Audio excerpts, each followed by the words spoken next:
How can I prevent altitude sickness when hiking with teenagers? If you are planning a hiking trip with teenagers and are concerned about altitude sickness, you are not alone. This is a common worry for families who love active travel. Let's go through some practical steps to help you prevent altitude sickness while enjoying the great outdoors with your teens. First, ascending gradually is key.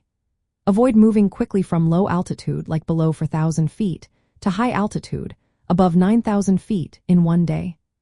Ideally, once you reach 9,000 feet, increase your sleeping altitude by no more than 1,600 feet each day. If you plan to gain more than 3,300 feet in sleeping altitude, allow 4 extra days to acclimatize. This gradual approach helps everyone adjust to the thinner air. Next, consider the hike high, sleep low principle.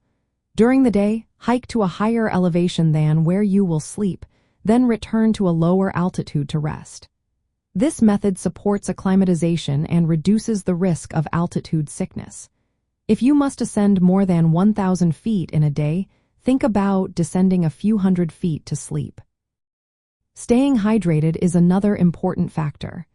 Encourage your teenagers to drink water regularly throughout the hike. A good guideline is to drink about 6 to 12 ounces every 15 to 20 minutes. This helps the body cope better with altitude changes. Maintaining a moderate pace is also essential. Avoid pushing teenagers to hike too fast or engage in strenuous activities at high altitudes. A comfortable pace allows the body to adapt and reduces stress that can worsen symptoms. Eating a carbohydrate-rich diet will support energy needs. At higher altitudes, the body requires more calories. Providing plenty of healthy snacks and meals rich in carbohydrates will help maintain stamina. It is wise to avoid alcohol, smoking, and certain medications. These can worsen altitude sickness symptoms. If alcohol is consumed, wait at least 48 hours after arriving at altitude to allow the body to adjust. In some cases, a doctor may prescribe acetazolamide before and during the trip to help prevent altitude sickness. This medication assists the body in acclimating faster but should be used under medical guidance, especially for teenagers. Finally, be watchful for symptoms.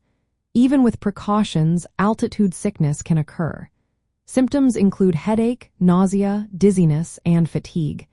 If any symptoms develop, the best treatment is to stop ascending and descend to a lower altitude until recovery. By following these steps, you can help ensure a safer and more enjoyable hiking experience with your teenagers.